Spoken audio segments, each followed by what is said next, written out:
Assalamualaikum warahmatullahi wabarakatuh. Hai guys, jumpa lagi dengan saya Resca Bayu di Segala Ilmu yang akan terus membagikan informasi yang menarik serta unik berdasarkan fakta dan data. Oke guys, masih seputaran CPNS dan P3K. Kali ini saya coba share tentang ketentuan umum pendaftaran P3K. Ya, buat kalian Bapak, Ibu, atau mas-mas, mbak-mbak yang bersiap-siap menjadi ASN khusus untuk P3K, ya PPPK. Ini saya berikan ketentuan umumnya, ya. Masih dari selebaran yang sama yang saya dapatkan dari Kemenpan di video sebelumnya. Saya jelaskan yang pertama, setiap warga negara Indonesia dapat melamar menjadi P3K dengan batas usia paling rendah 20 tahun dan paling tinggi 1 tahun sebelum batas usia tertentu pada jabatan yang akan dilamar sesuai dengan ketentuan peraturan perundang-undangan. Kalau guru itu kan batasnya 60 ya pensiunnya, artinya dia bisa mendaftar meskipun usianya di usia 59 tahun.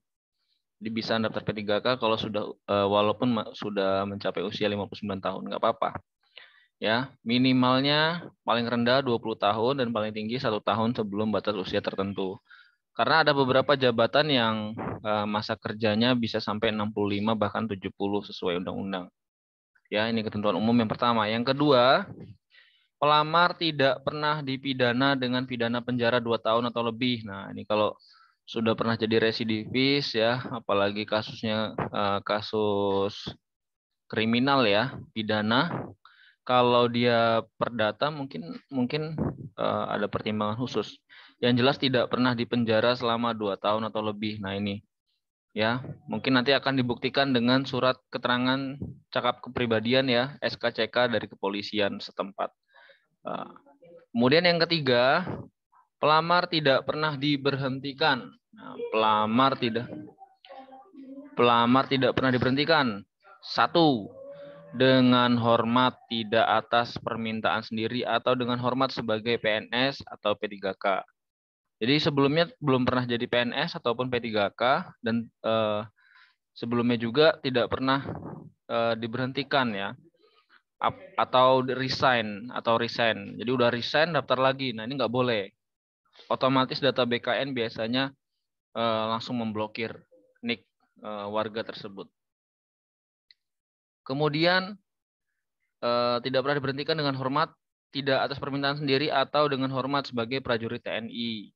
Nah, ini pernah jadi TNI terus resign atau dipecat dari TNI tiba-tiba sekarang daftar P3K. Ini nggak bisa ya, NIK-nya juga pasti langsung diblokir oleh Badan Kepegawaian Negara kita. Hal yang serupa juga tidak pernah diberhentikan dengan hormat tidak atas permintaan sendiri atau dengan hormat sebagai anggota Kepolisian Negara Republik Indonesia. Jadi pernah menjadi anggota polisi, kemudian resign atau dipecat, kemudian sekarang mencoba mendaftar P3K. Nah, ini juga tidak bisa ya.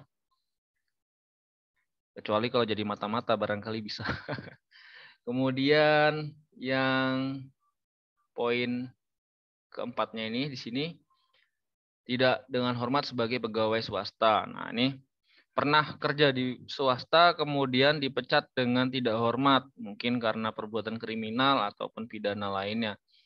Nah, ini biasanya ada surat ya, ada surat keterangan pengalaman kerja sebelumnya. Ini sangat berpengaruh sekali ini. Yang nomor 3. Kemudian sekarang nomor 4. Pelamar tidak menjadi anggota atau pengurus parpol atau terlibat politik praktis. Nah, sebagai calon pegawai ASN ya, aparatur sipil negeri tidak boleh terlibat dalam urusan partai politik ataupun politik praktis. Nah, ini nggak boleh ya. Kemudian yang kelima, pelamar memiliki kualifikasi pendidikan sesuai dengan persyaratan jabatan. Nah, disesuaikan mau melamarnya jurusan apa, sekolahnya juga ijazahnya jurusan apa, jadi harus disesuaikan. Kemudian yang keenam, pelamar memiliki kompetensi yang dibuktikan dengan sertifikasi keahlian tertentu yang masih berlaku. Nah, ini kalau guru ya dibuktikan dengan sertifikasi pendidik. Kalau perawat mungkin, kalau perawat masuk P3K atau PNS ya, saya juga kurang paham. Itu dibuktikan juga dengan surat-surat yang sesuai. Kemudian yang ketujuh, pelamar sehat jasmani dan rohani sesuai dengan persyaratan jabatan yang dilamar.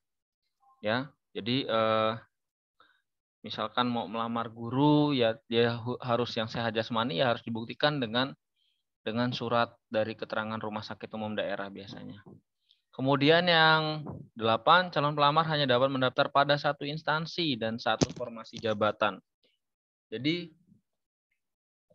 nanti pada saat melamar P3K hanya bisa mendaftar di satu instansi. Instansi yang dimaksud ini adalah pemerintah daerah, ya, baik itu kabupaten kota maupun pemerintah daerah provinsi.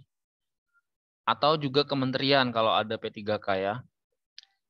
Nah, jadi instansi, misalkan saya mau mendaftar di Kabupaten Tulang Bawang. Nah, saya tidak bisa mendaftar juga di Kabupaten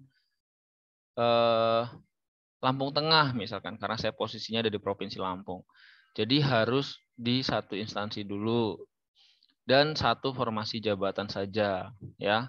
Misalkan daftar di Tulang Bawang sebagai guru, tiba-tiba di pos formasi jabatan yang lain juga mendaftar sebagai penyuluh pertanian, misalkan kalau saya punya 2 ijazah. Karena usia di sini adalah minimal 20 tahun dan paling tinggi 1 tahun sebelum batas usia tadi ya. Sangat mungkin sekali, makanya di sini dikasih ketentuan. Calon pelamar hanya dapat mendaftar pada satu instansi dan satu formasi jabatan saja. Kemudian yang ke-9, persyaratan minimal 3 tahun berpengalaman di bidang kerja yang relevan dengan jabatan fungsional yang dilamar. Dibuktikan dengan surat keterangan yang ditandatangani oleh, nah nih, minimal jabatan tinggi pratama untuk yang bekerja di instansi pemerintah. Atau minimal direktur atau kepala divisi yang membidangi SDM atau HRD di perusahaan swasta, lembaga swadaya non pemerintah atau yayasan. Nah, seandainya saya guru yayasan ya, seandainya saya mendaftar P3K, mendaftar guru di satu daerah, kemudian saya diterima pada saat tes atau mungkin ini bisa jadi di persyaratan depannya, saya harus punya surat keterangan ini bahwasannya saya memang pernah bekerja di sini selama 3 tahun minimalnya. Mintanya sama siapa? Sama kepala HRD atau kepegawaian dalam suatu perusahaan. Kemudian tidak boleh bertentangan dengan sistem merit. Gitu. Ya, itu tentang ketentuan umum. Nanti di video selanjutnya saya akan membagikan tentang lain-lain hal terkait dengan pendaftaran ASN P3K ini. Oke, terima kasih sudah menonton. Jangan lupa tekan tombol like serta tinggalkan komentar apabila ada pertanyaan. Barangkali kita bisa berdiskusi. Dan jangan lupa juga untuk bantu share video ini sebanyak-banyaknya di media sosial kalian. Terima kasih. Salam segala ilmu. Saya Eri. Wassalamualaikum warahmatullahi wabarakatuh.